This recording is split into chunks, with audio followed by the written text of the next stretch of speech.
नमस्कार दोस्तों, स्वागत है आप सभी का आपके अपने यूट्यूब चैनल स्काई सामान्य अध्ययन पर। दोस्तों, हम लोग बात कर रहे हैं आधुनिक भारत की इस पूरी श्रृंखला पर। और आधुनिक भारत में आज ये लेक्चर जो होगा वो बेस्ड होगा बंगाल के प्रशासन पर और ईस्ट इंडिया कंपनी और बंगाल में क्या किस प्रकार से कह सकते हैं आपसी जो द्वंद्व हुए उसके रिजल्ट क्या निकले और बंगाल में क्या कुछ घटित हुआ तत्कालीन 17वीं सेंचुरी के लास्ट में या कह सकते हैं आगे 18वीं शताब्दी में। तो वीडियो पे आगे बढ़ने से पहले ऐसे फ्रेंड जो पहली बार आज जुड़ रहे हो इस वीडियो में, इसके पहले के जो लेक्चर है उनको देखने के लिए वीडियो के डिस्क्रिप्शन में जाकर के प्रीवियस लेक्चर वो देख लेंगे। तो दोस्तों, आधुनिक भारत की श्रृंखला पर हम लोग आगे बात करेंगे। सबसे पहले आपको बताना चाहेंगे कि 1690 तक का जो इतिहास है वो हम लोग डिस्कस कर चुके हैं दोस्तों। तो 1690 तक के प्रीवियस लेक्चर में हम लोगों ने बात की। आगे यहां पर हम लोग देखेंगे इसके बाद क्या कुछ घटित हुआ और किस प्रकार से ब्रिटिश ईस्ट इंडिया कंपनी और अंग्रेजों का जो आपसी कह सकते हैं व्यापारिक जो निर्णय रहा वो आगे किस प्रकार से पहुंचा। तो दोस्तों, वीडियो को स्टार्ट किया जाए उसके पहले आपसे मैं फिर से बताना चाहूंगा कि इसकी जो पीडीएफ है वो आपको हमारे टेलीग्राम चैनल पर मिलती रहेगी और लगातार वहां से मिल रही है, तो उसका फायदा आप उठाइएगा। टेलीग्राम ग्रुप से आप ऐड हो जाइएगा, जिसका जो लिंक है वो मैं इस वीडियो के डिस्क्रिप्शन में दे दूंगा। तो चलिए दोस्तों, बात करते हैं सबसे पहले यहां पर, तो बहुत ध्यान से समझिएगा। 1651 में दोस्तों, क्योंकि मैंने अभी भी आपको बताया कि आज का जो लेक्चर है वो बेस्ड होगा बंगाल के प्रशासन पर। तो 1651 में दोस्तों अंग्रेजों ने अपनी पहली कोठी बंगाल में शाह सूजा की अनुमति से स्थापित की। अब दोस्तों, क्योंकि आपको पता है जो समस्त जो भारत है वो मुगल, उत्तरी भारत जो है वो मुगल आधिपत्य में चल रहा था, तो उस दौरान जो बंगाल का जो प्रशासन था वो शाह सूजा की अनुमति से चलता था। तो 1651 में शाह सूजा की अनुमति से ब्रिटिश ईस्ट इंडिया कंपनी ने बंगाल में अपनी पहली फैक्ट्री, पहली कोठी जो है वो स्थापित की। ये बात आपको यहां से क्लियर रखना है दोस्तों। आगे अगर हम लोग बात करें 1690 में, तो तत्कालीन जो नवाब थे इब्राहिम खान, ध्यान दीजिएगा दोस्तों, इब्राहिम खान, तो इब्राहिम खान ने ईस्ट इंडिया कंपनी को बंगाल में आमंत्रित किया। अब 1690 तक की बात हम लोग पीछे कर भी चुके हैं, तो यहीं से आप वीडियो को समझिएगा, बहुत ध्यान से देखिएगा पूरे वीडियो को। बंगाल का जो पूरा प्रशासन है वो आपको एग्जैक्टली बहुत आसान से शब्दों में समझ में आ जाएगा। तो दोस्तों 1690 में इब्राहिम खान ने, आपको याद रखना है कि व्यापारिक अनुमति के लिए ईस्ट इंडिया कंपनी को बंगाल में आमंत्रित किया। अब क्योंकि यहां पहले 1651 में बंगाल में कंपनी स्थापित हो चुकी थी, पहले फैक्ट्री लगा चुकी थी, तो आगे का जो आमंत्रण रहा वो इस प्रकार से हमको यहां पर देख सकते हैं कि वो बहुत ही ज्यादा लाभकारी रहा। अब ध्यान दीजिएगा, इन सब बातों को ध्यान में रखते हुए 1691 में, दोस्तों बहुत ध्यान समझिएगा, 1691 में औरंगजेब यानी शहंशाह हिंदुस्तान के द्वारा औरंगजेब ने बंगाल में ब्रिटिश ईस्ट इंडिया कंपनी को कुछ साधारण से वार्षिक कह सकते हैं एक निश्चित राशि के बदले चुंगी जो रहित जो टैक्स है कहां पर, बंगाल में, उसकी अनुमति दी। ठीक है दोस्तों, कब? 1691 में। तो यहां तक की बात आपको क्लियर रखनी है। फिर उसके बाद अगर हम लोग देखें तो 1698 में दोस्तों, 1698 में ब्रिटिश ईस्ट इंडिया कंपनी ने 1200 रुपए में, कितने में? 1200 रुपए के जो वार्षिक शुल्क, एक निश्चित जो राशि है, इसके बदले जो है राजस्व वसूलने का अधिकार अपने पास ले लिया। तो 1698 में बंगाल और उसके बंगाल या कह सकते हैं मुख्यतः कोलकाता। अब दोस्तों अगर हम लोग कोलकाता की बात करें, कोलकाता की बात करें, तत्कालीन समय का जो कलकत्ता था, तो सूतानाती, गोविंदपुर, ध्यान से देखिएगा दोस्तों, गोविंदपुर और कलिकता, इन तीनों को मिला करके जो कलकत्ता नगर था वो स्थापित हुआ। अब आज हम लोग इसको कोलकाता के नाम से जानते हैं। आपको पता है कलकत्ता जो नगर का वास्तुकार है वो जाप चारनाक को कहा जाता है। ठीक है दोस्तों, तो यानी इन क्षेत्रों में 1200 रुपए की एक जो निश्चित राशि है उसमें कंपनी ने राजस्व वसूलने का अधिकार खरीद लिया। बात यहां तक कंफर्म हुई। अब घटना कुछ इस प्रकार से आगे बढ़ती है, देखते चलिएगा दोस्तों। 1701 में, ध्यान दीजिएगा, 1701 में मुर्शीद कुली खां,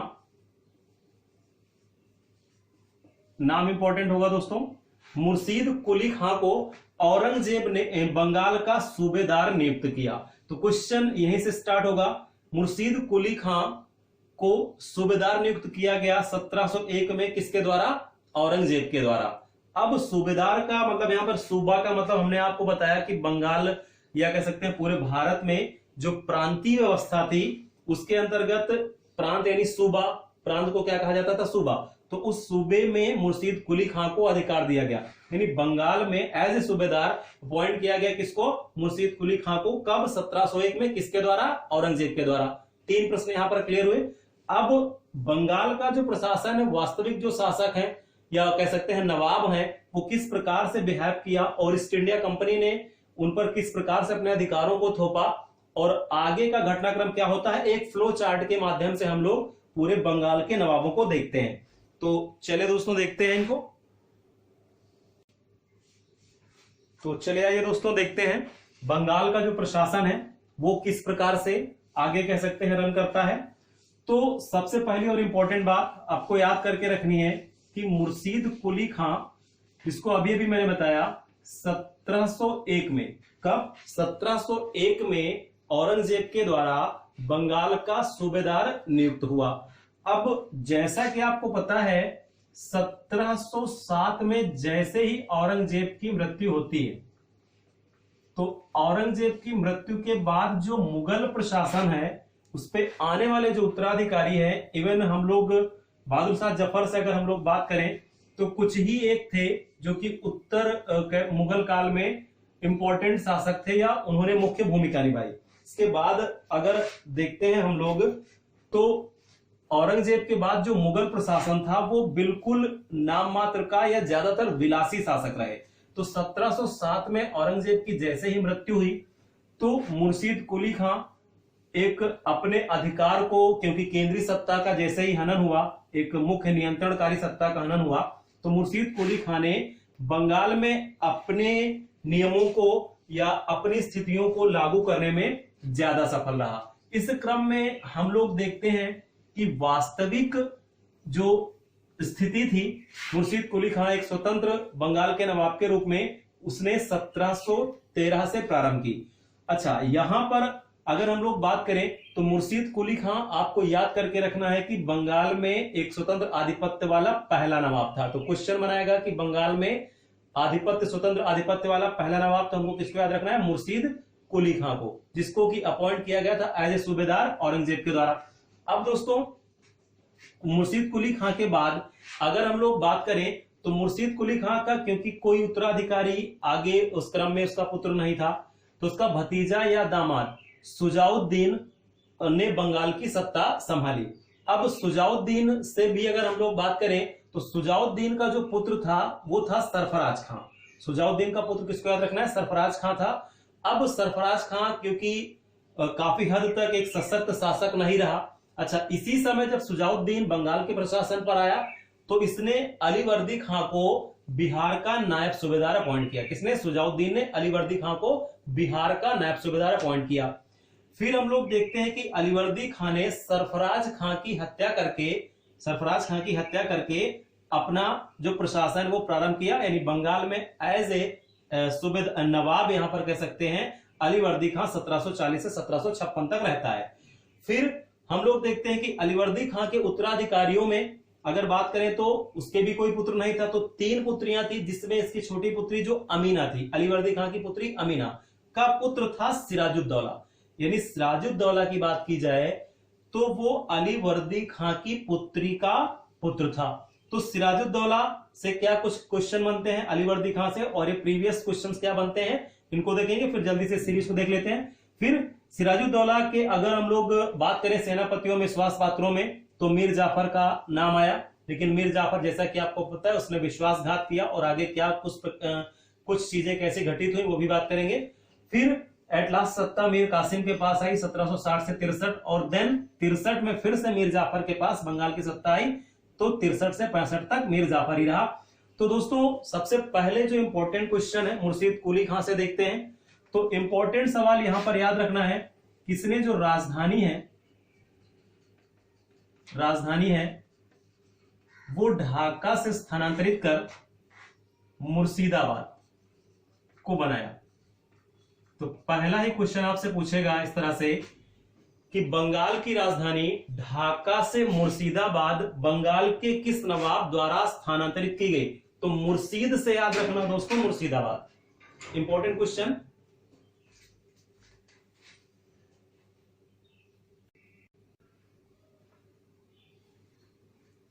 तो फिर दोस्तों यहां से प्रश्न को इस प्रकार से बनाएगा कि मुर्शिदाबाद राजधानी स्थानांतरित की। पहले राजधानी कहां हुआ करती थी बंगाल की? ढाका। अब कहां? मुर्शिदाबाद। तो किसके द्वारा? मुर्शीद कुली खां के द्वारा। अब दोस्तों मुर्शीद कुली खां जैसे वास्तविक बागडोर बंगाल की अपने पास संभालता है, तो बंगाल में काफी हद तक जो परिवर्तन है, जो चेंजेस है वो करता है, और बंगाल का वास्तविक एक वास्तविक प्रशासक की जो भूमिका है वो मुर्शीद कुली खां निभाता है। इस क्रम में इसने एक राजस्व प्रथा इजारेदारी का प्रचलन किया। तो क्वेश्चन आपसे बनाएगा कि बंगाल में इजारेदारी प्रथा का प्रचलन करने वाला नवाब था, तो भी आंसर हमको क्या देना है? मुर्शीद कुली खां। अब दोस्तों जो जमींदार वर्ग रहा, तो जमींदार वर्गों में कुलीन वर्ग यानी शीर्ष स्तर वाले जो लोग हैं, कुलीन वर्ग, तो उसके लिए जमींदारी आधारित जो कुलीन वर्ग है उसका भी जनक कहा जाता है मुर्शीद कुली खां को। तो क्वेश्चन आपसे बनाएगा कि जमींदारी आधारित कुलीन वर्ग का जनक किस बंगाल के नवाब को कहा जाता है? तो मुर्शीद कुली खां को कहा जाता है। तो 3 प्रश्न दोस्तों यहां पर इस प्रकार से बनेंगे। अब जैसा कि मैंने आपसे बताया कि 1727 में जब मुर्शीद कुली खां का निधन हुआ, तो क्योंकि मुर्शीद कुली खां के वास्तविक उत्तराधिकारियों में इसका कोई पुत्र नहीं था, तो इसका दामाद, जो कि इसका भतीजा भी था दोस्तों, सुजाउद्दीन, वो बंगाल में एज ए नवाब बैठा। अब सुजाउद्दीन ने जैसे ही बंगाल में सत्ता संभाली, कब? 1727 में। ध्यान से देखिएगा दोस्तों, सुजाउद्दीन ने 1727 में बंगाल में सत्ता संभाली। तो ठीक इसी समय इसने बिहार में, कहां? बिहार में नायब सूबेदार अपॉइंट कर दिया था। किसको? अलीवर्दी खां को। यानी अलीवर्दी खां जब सुजाउद्दीन बंगाल का नवाब बना, तो उस समय बिहार का एज ए नायब सूबेदार अलीवर्दी खां को अपॉइंट किया। अब दोस्तों सुजाउद्दीन से प्रश्न जो है वो केवल इतना ही बनता है कि बंगाल में वास्तविक शक्ति, वास्तविक सत्ता वाला दूसरा नवाब रहा, तो हमको याद रखना है किसको? मुर्शीद कुली खां के बाद उसका दामाद या भतीजा सुजाउद्दीन। अब सुजाउद्दीन ने 1739 तक बंगाल में प्रशासन किया, या अपने प्रशासक की भूमिका निभाई, अपना शासन किया। इसके बाद जो इसका पुत्र रहा, कौन? सरफराज खां। तो सरफराज खां याद रखना है कि सुजाउद्दीन का पुत्र रहा। इसके पास सत्ता आई ठीक इसी समय, क्योंकि अलीवर्दी खां को यह बात बिल्कुल समझ में नहीं है, यह बात बिल्कुल परे रही समझ से कि जब एक वास्तविक भूमिका हम निभा रहे हैं, तो फिर, क्योंकि दोस्तों ऐसा होता था यहां पर कि उत्तराधिकार के मामले में अगर देखा जाए तो उत्तराधिकार के मामले में हम लोग देखते हैं कि जो भी शासक होता है तो उसका पुत्र वही वास्तविक गद्दी संभालता है, वही वास्तविक प्रशासन संभालता है। तो अलीवर्दी खां को यह बात यहां पर पसंद नहीं आई, और दोस्तों सरफराज खां को गिरिया नामक स्थान पर, ध्यान दीजिएगा, सरफराज खां को गिरिया नामक स्थान पर अलीवर्दी खां ने हत्या कर दी। किसकी? सरफराज खां की। तो सरफराज खां की हत्या हमको याद रखना है, छोटे से शासनकाल 1740 तक हत्या किसके द्वारा की गई? अलीवर्दी खां के द्वारा। ठीक है दोस्तों। अब अलीवर्दी खां जैसे ही सत्ता में आया, तो 1740 से 56 तक इसका शासनकाल रहा। इसके पहले जो कुछ क्वेश्चन है उनको हम लोग जल्दी से देख लेते हैं। तो दोस्तों प्रश्न यहां पर कुछ इस प्रकार से बनेंगे, क्योंकि अब केंद्रीय जो सत्ता थी, यानी केंद्रीय सत्ता मुगल जो बागडोर थी, तो मुगल बागडोर में अगर हम लोग देखें औरंगजेब के बाद वाले जो शासक रहे, मैंने अभी भी बताया ज्यादातर विलासी शासक रहे। तो इसमें अगर इस क्रम में हम लोग बात करें तो 1717 में मुगल शासक फर्रुख सियर ने एक फरमान जारी किया, एक आदेश जारी किया, जिसको हम लोग दस्तक के नाम से भी जानते हैं। इस आदेश को दस्तक के नाम से भी जानते हैं। दोस्तों क्या कुछ रहा फर्रुख सियर के इस आदेश में, काफी हद तक चीजें यहां पर भी रिलेट करती हैं, तो इनको बहुत ध्यान से समझिएगा। दोस्तों फर्रुख सियर के इस फरमान में सबसे पहले और इंपॉर्टेंट चीज तो याद करके रखनी है कि जो बंगाल में जो व्यापारिक अधिकार है वो 30,000 रुपए की वार्षिक राशि पर ईस्ट इंडिया कंपनी को दे दिए गए। यानी पहली बात फर्रुख सियर ने इस आदेश पत्र में क्या दिया, बंगाल का जो वास्तविक कह सकते हैं कि व्यापार है वो 30,000 रुपए की वार्षिक शुल्क पर ब्रिटिश ईस्ट इंडिया कंपनी को दे दिया गया। फिर इसके बाद दोस्तों बात करें तो सूरत में जो व्यापारिक स्थिति है उसमें भी टैक्स, उसको भी टैक्स फ्री कर दिया गया, केवल 10,000 रुपए वार्षिक शुल्क पर। यानी 10,000 रुपए वार्षिक शुल्क पर सूरत का जो भी व्यापार रहा वो भी कंपनी को दे दिया गया बिना किसी अदर टैक्सेस या करके। तो 10,000 रुपए वार्षिक यहां पर अदा कर दिए गए, किसके द्वारा, कंपनी के द्वारा, और सूरत में फिर वो स्वतंत्र होकर के व्यापार कर सकते थे। इसमें ये दूसरी बात रही। दोस्तों दस्तक की अगर कुछ इंपॉर्टेंट और बातों को बात करें हम लोग और चीजों को देखें तो बंबई में जो टकसाल थी, यानी जहां से सिक्के अंग्रेज ढाल रहे थे, क्योंकि जैसा कि आपको पता है कि पीछे बंबई का पूरा जो अधिकार क्षेत्र है, पूना जो सूरत और बंबई का, वो अंग्रेजों के पास था, यानी ब्रिटिश ईस्ट इंडिया कंपनी के पास था।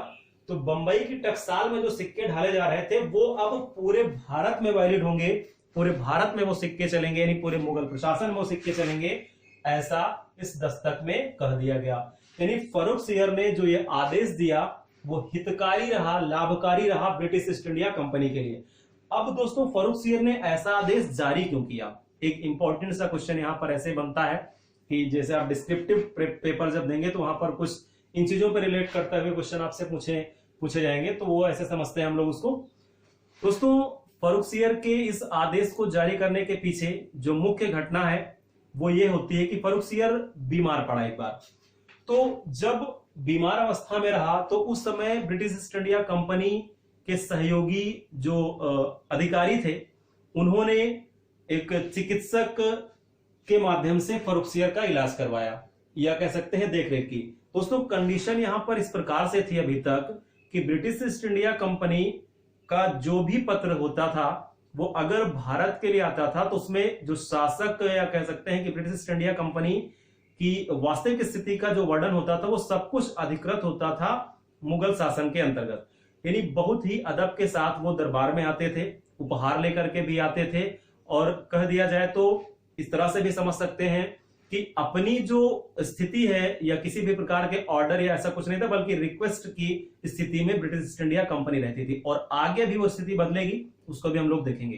तो ये बात आपको समझ के रखनी है कि यहां पर फर्रुख सियर के आदेश देने के पीछे जो रीजन था या आदेश पत्र जारी करने के पीछे था वो एक प्रकार से अंग्रेजों की चाटुकारिता भी थी, और कहीं ना कहीं क्योंकि फर्रुख सियर खुश हुआ उस सर्विस के माध्यम से या उस चिकित्सा के माध्यम से, उस सेवा के माध्यम से, तो इसने ये आदेश पत्र जारी किया।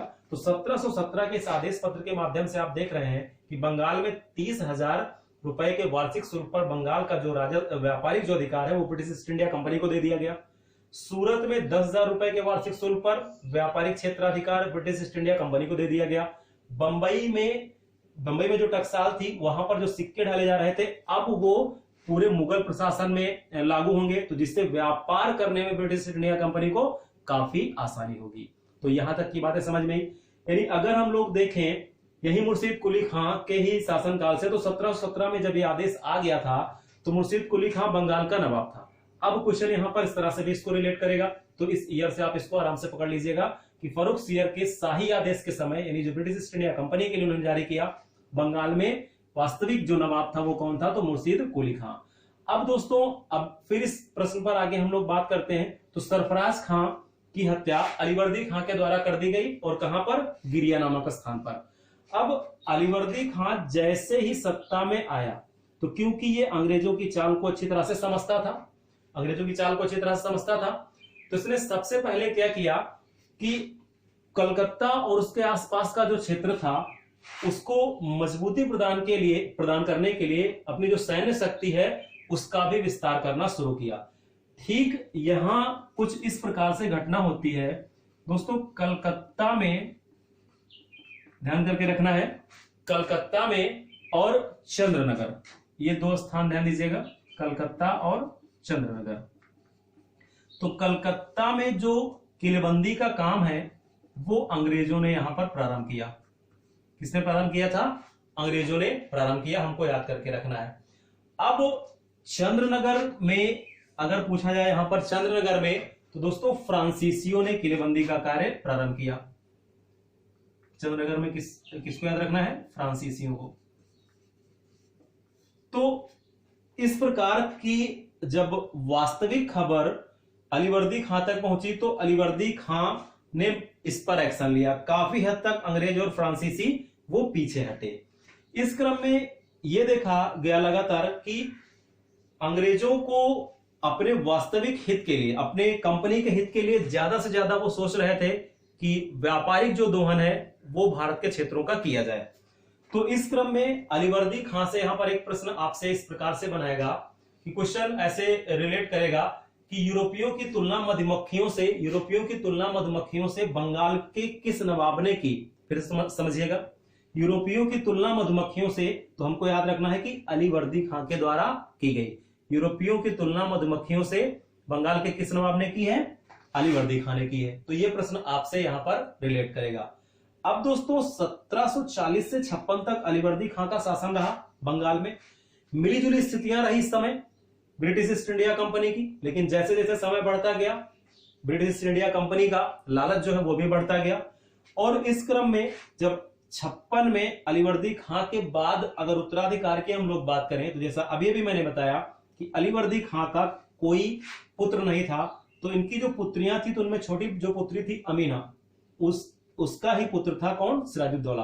यानी सिराजुद्दौला बंगाल के नवाब अलीवर्दी खां की पुत्री का पुत्र था। तो 1756 में इसने बागडोर संभाली। अब दोस्तों अगर देखा जाए अभी तक के नवाबों को, तो सिराजुद्दौला एक ऐसा शासक, एक ऐसा नवाब रहा बंगाल में जो अपने दृढ़ निश्चय या वास्तविक शासक या पूरे क्षेत्रीय प्रशासक के रूप में एक सशक्त प्रशासक के रूप में भी जाना गया।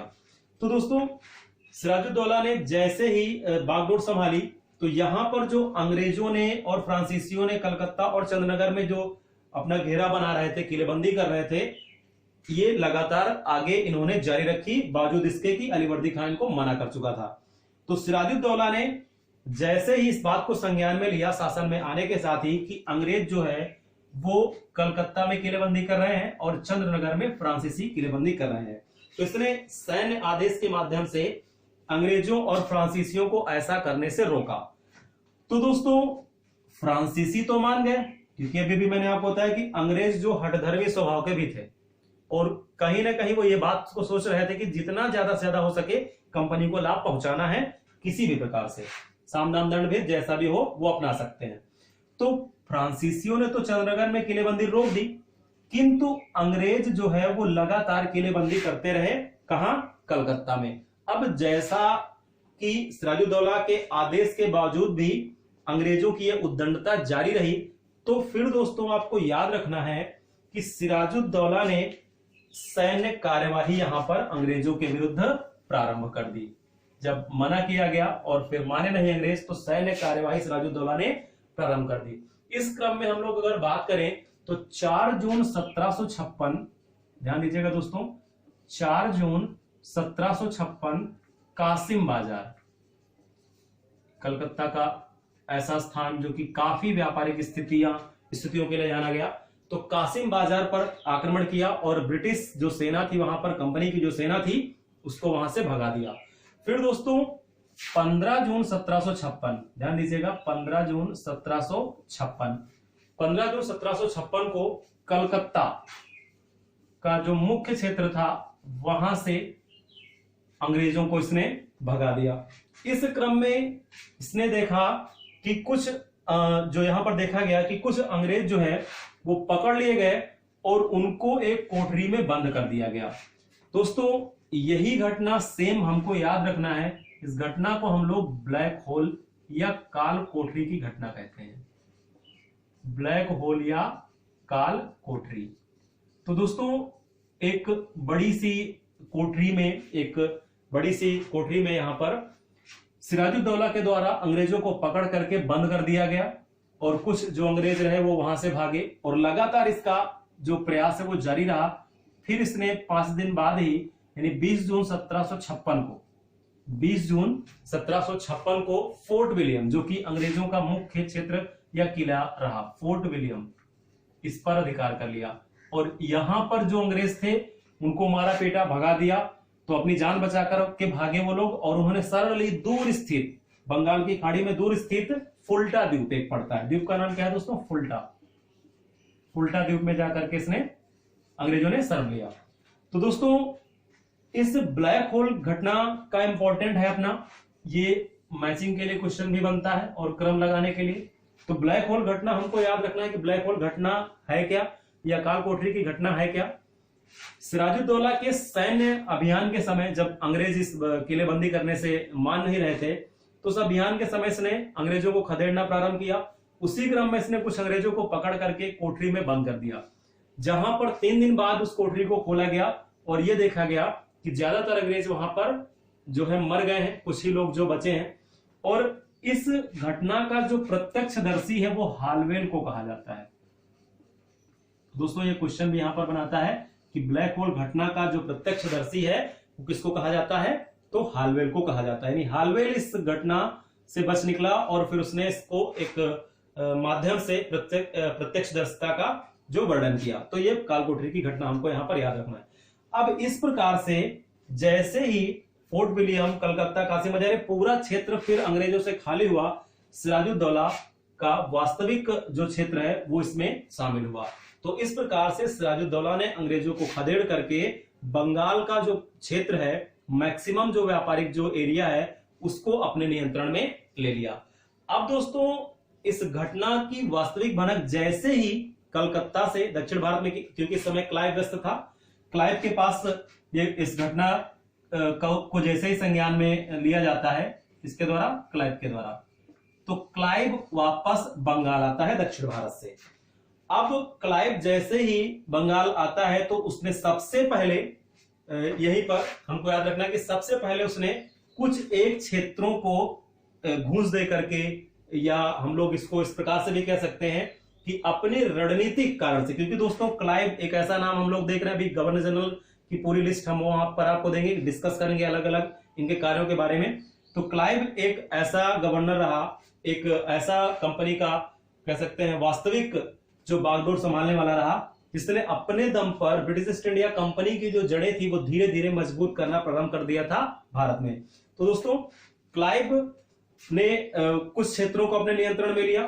फिर उसके बाद सिराजुद्दौला और क्लाइव के मध्य जो आपसी जो बातें हुई उसके माध्यम से रिजल्ट निकल के आया कि जो व्यापारिक स्थितियां हैं कलकत्ता में उनको जारी रखा जाए और आगे वास्तविक जो नियंत्रण है वो बंगाल के नवाब के पास रहे। तो दोस्तों 9 फरवरी 1757 को ध्यान में रखना है, 9 फरवरी 1757 को अलीनगर की संधि हुई। तो क्वेश्चन यहां पर फिर आपसे बनाएगा अलीनगर की संधि। तो अलीनगर की संधि हमको याद करके रखना है, अंग्रेज गवर्नर जनरल क्लाइव और बंगाल के शासक या बंगाल के नवाब सिराजुद्दौला के मध्य। तो अलीनगर संधि के माध्यम से कहा क्या गया कि बंगाल में जो वास्तविक सत्ता है, वास्तविक जो शासन है वो बंगाल के नवाब का बना रहेगा, यानी सिराजुद्दौला का बना रहेगा। व्यापारिक स्थितियों में कंपनी को वहां पर छूट दी जाए, या व्यापार है जो टैक्सेस लिए जाएं या उन सब के संदर्भ में, तो वो जारी रखा जाए कंपनी के लिए। तो ये सारी जो बातें रही वो अलीनगर संधि के माध्यम से यहां पर दर्शाई गई। और क्वेश्चन आपसे बनाएगा कि अलीनगर की संधि कब हुई? तो 9 फरवरी 1757, ध्यान में रखना है दोस्तों, 9 फरवरी 1757 अलीनगर की संधि किसके मध्य? बंगाल के नवाब सिराजुद्दौला और क्लाइव के मध्य। तो अलीनगर संधि के ही माध्यम से स्थितियां जो थी वो काफी हद तक कह सकते हैं बंगाल में फिर से नियंत्रण में आने लगी।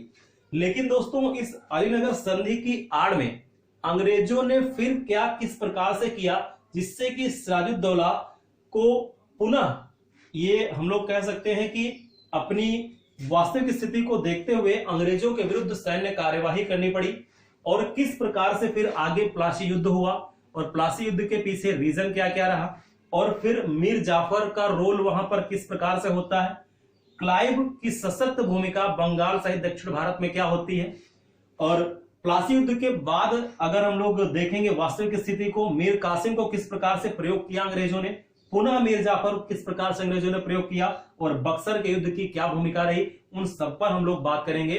लेकिन इतना जो आपको बताया गया यहां तक की चीजें एक बार फिर से मैं रिवाइज करना चाहूंगा। दोस्तों 1651 में हमने बताया कि अंग्रेजों ने अपनी पहली जो कोठी है वो शाह शुजा की अनुमति से स्थापित की। शाह शुजा बंगाल में उस समय वास्तविक एक प्रशासक के रूप में, क्योंकि पूरा जो उत्तर भारत था वो सैन्य नियंत्रण या कह सकते हैं पूरे नियंत्रण में था मुगलों के, तो बंगाल का जो क्षेत्राधिकार था वो शाह शुजा के नियंत्रण में था। फिर उसके बाद हम लोगों ने देखा कि 1690 में बंगाल के नवाब इब्राहिम खान ने ईस्ट इंडिया कंपनी को व्यापारिक निमंत्रण दिया। देन आफ्टर उसके देखें तो 1691 में औरंगजेब ने एक निश्चित वार्षिक राशि के बदले बंगाल में जो चुंगी रहित जो व्यापार है उसकी अनुमति अंग्रेजों को दी। तो यहां तक की बातें हुई। फिर हम लोगों ने पढ़ा कि 1698 में 1200 रुपए के 1698 में 1200 रुपए के एक राजस्व के बदले कंपनी को जो व्यापारिक अधिकार है वो दे दिया गया। फिर हम लोगों ने देखा कि 1701 में मुर्शीद कुली खां, जो कि पहला स्वतंत्र नवाब हुआ बंगाल का, मुर्शीद कुली खां को औरंगजेब ने बंगाल का एज ए सूबेदार अपॉइंट किया, क्योंकि बंगाल एक बड़ा सूबा था, वहां से राजस्व भी ज्यादा आता था। तो मुर्शीद कुली खां को अपॉइंट किया किसके द्वारा? औरंगजेब के द्वारा। 1707 में औरंगजेब की मृत्यु हुई। तो औरंगजेब की मृत्यु के बाद फिर हम लोगों ने देखा कि जो नियंत्रण था धीरे धीरे वो मुर्शीद कुली खां का बढ़ने लगा, और 1713 में इसने स्वतंत्र एक नवाब की जो भूमिका है वो अपने आप को गद्दी पर स्थापित किया। तो मुर्शीद कुली खां 1713 से 1727 तक बंगाल का जो सूबेदार या बंगाल का कह सकते हैं अब नवाब, जो कि पहले सूबेदार अपॉइंट हुआ था, तो मुर्शीद कुली खां 1713 से लेकर के 1727 तक एज ए नवाब के रूप में रहा, और 1701 में अपॉइंट हुआ कैसे? सूबेदार के रूप में।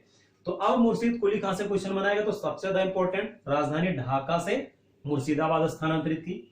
एक राजस्व प्रथा इजारेदारी का भी प्रचलन किसने किया? मुर्शीद कुली खां ने किया। जमींदारी वर्ग में अगर हम लोग देखें, जमींदारी आधारित जो कुलीन वर्ग है उसका जनक कौन कहा गया? मुर्शीद कुली खां। मुर्शीद कुली खां का जो दामाद और भतीजा था सुजाउद्दीन, वो 1727 से 1739 तक उसका शासनकाल होता है। सुजाउद्दीन ने ही अलीवर्दी खां को बिहार में नायब सूबेदार अपॉइंट किया था। ये क्वेश्चन यहां से रिलेट कर देगा, तो इसको भी आपको समझ जाना है कि सुजाउद्दीन जैसे ही सत्ता में आया, अलीवर्दी खां को उसने क्या किया था? बिहार में नायब सूबेदार अपॉइंट किया। अब सुजाउद्दीन के बाद जो उसका पुत्र है सरफराज खां, जो कि सशक्त शासक नहीं हुआ, वो गद्दी पर आया, और सरफराज खां की हत्या गिरिया नामक स्थान पर अलीवर्दी खां के द्वारा की गई। कहां पर दोस्तों? गिरिया नामक स्थान पर। किसके द्वारा? अलीवर्दी खां के द्वारा की गई। और अलीवर्दी 1740 से 56 तक बंगाल का नवाब रहा। और अलीवर्दी से क्वेश्चन जो सबसे ज्यादा बनाया जाता है वो हमको याद रखना है कि पूछेगा कि बंगाल के किस नवाब ने यूरोपियों की तुलना मधुमक्खियों से की, तो हमको याद करके किसको रखना है? अलीवर्दी। अलीवर्दी का शासनकाल 1740 से 56, और यूरोपियों की तुलना मधुमक्खियों से करने वाला नवाब था कौन? अलीवर्दी खां। अब दोस्तों जैसा कि आपको पता है कि अलीवर्दी खां के कोई पुत्र नहीं था, बातें आपको एकदम क्रम से समझनी है इस ग्राफ के आधार पर। अलीवर्दी खां के कोई पुत्र नहीं था, तो उसकी पुत्री का जो पुत्र था सिराजुद्दौला, 1756 में वो बंगाल का नवाब बनता है और वास्तविक शासक की भूमिका यहां पर निभाता है। इस क्रम में कलकत्ता और जो कलकत्ता में अंग्रेजों के द्वारा और चंद्रनगर में फ्रांसीसियों के द्वारा किलेबंदी की जाती है, जिसको कि सिराजुद्दौला पहले तो मना करता है, पहले अलीवर्दी खां के द्वारा भी इस पर रोक लगाई जाती है, बाद में सिराजुद्दौला ने भी किया। अब क्योंकि फ्रांसीसी तो मान गए लेकिन अंग्रेज नहीं माने, तो इस क्रम में सिराजुद्दौला ने सैन्य अभियान प्रारंभ किया। 4 जून 1756 को कासिम बाजार के पूरे क्षेत्र से अंग्रेजों को हटा करके अपनी स्थिति को मजबूत किया। 15 जून 1756 को कलकत्ता पर अधिकार किया, और इसी संदर्भ में हम लोग देखते हैं कि कुछ अंग्रेजों को पकड़ करके इसने कोठरी में बंद कर दिया, जिस घटना को हम लोग ब्लैक होल या काल कोठरी के घटना से हम लोग जानते हैं। और इस घटना का जो प्रत्यक्षदर्शी रहा वो कौन रहा? हालवेल रहा, एकदम क्रम से सब चीजों को कंफर्म रखिएगा दोस्तों। फिर कुछ ही दिन में उसने 20 जून 1756 को फोर्ट विलियम, जो कि अंग्रेजों का किला हुआ करता था, उसको भी जीत लिया। तो इस प्रकार से कलकत्ता के पूरे क्षेत्रों पर सिराजुद्दौला ने अपना नियंत्रण स्थापित कर लिया। फिर जब ये बात क्लाइव को पता चली, यहां से जब अंग्रेज जो है वो भाग करके उन्होंने शरण ली कहां पर, फुल्टा द्वीप में, जो कि बंगाल की खाड़ी में है। क्लाइव को जब इस बात का पता चला कि बंगाल में कुछ इतनी उथल पुथल हो गई है, कंपनी का जो नियंत्रण है व्यापारिक वो बिल्कुल ढीला हो गया है, तो वापस कलकत्ता आता है, वापस बंगाल आता है। और बंगाल में आने के साथ इसने कुछ एक क्षेत्रों को अपनी चालाकी से, अपने सातिर दिमाग से अपने अधिकार में लिया। और फिर सिराजुद्दौला और क्लाइव के मध्य एक संधि हुई, जिसको हम लोगों ने अलीनगर संधि के नाम से जाना, 9 फरवरी 1757 को। तो इस संधि के माध्यम से व्यापारिक स्थितियां पुनः ब्रिटिश ईस्ट इंडिया कंपनी को प्राप्त होती हैं। अब इस व्यापारिक आड़ में कंपनी किन किन बातों को आगे अपने आधार पर फिर करना प्रारंभ करती है, जैसा कि अंग्रेजों की प्रवृत्ति रही दोस्तों, वो लगातार आप जानते हैं। तो फिर सिराजुद्दौला का इस पे रोल क्या हुआ और प्लासी युद्ध के पीछे भूमिकाएं क्या क्या हुई, प्लासी युद्ध किसके किसके मध्य हुआ और उसके आधार पर जो आगे का निर्णय है वो क्या रहा, मीर जाफर ने यहां पर भूमिका क्या निभाई, और फिर इसके बाद मीर जाफर को एक कठपुतली शासक के रूप में प्रयोग किया ब्रिटिश ईस्ट इंडिया कंपनी ने। मीर कासिम को इन्होंने भी प्रयोग किया, और मीर कासिम के बाद पुनः फिर से मीर जाफर के पास सत्ता गई और बक्सर का युद्ध हुआ। तो इन सारे प्रश्नों पर फिर हम लोग चर्चा करेंगे। और दोस्तों इस पर एक बार और देख लेते हैं दस्तक पर, यानी 1717 के फर्रुखसियर के फरमान पर। तो फर्रुखसियर जो कि चिकित्सीय सहायता प्राप्त करने के बाद ही कह सकते हैं कंपनी का एक प्रशंसक हुआ, तो उसने बंगाल में जो व्यापार का अधिकार था वो 30,000, ये राशि जरूर याद रखिएगा, 30,000 के वार्षिक शुल्क पर प्रारंभ कर दिया, छूट दे दिया। और सूरत में 10,000 के जो वार्षिक शुल्क पर कंपनी को छूट दिया व्यापारिक अधिकार का। और बंबई में जो टकसाल थी, वहां के जो सिक्के ढाले जा रहे थे, उनको भी उसने कह दिया कि अब वो पूरे मुगल प्रशासन में वैलिड होंगे। तो इस प्रकार से दोस्तों फिर हम लोग बात करेंगे प्लासी युद्ध और बक्सर युद्ध की। तो ये वीडियो यहीं तक। अभी जो लोग बाद में इस वीडियो को देख रहे हैं, इसके पहले के वीडियो उन्होंने नहीं देखे हैं, तो लिंक डिस्क्रिप्शन में मिल जाएगा और इसकी पूरी पीडीएफ हमारे टेलीग्राम चैनल पर मिल जाएगी। तो वीडियो कैसा लगा दोस्तों बताइएगा जरूर। मिलते हैं फिर से, तब तक के लिए धन्यवाद।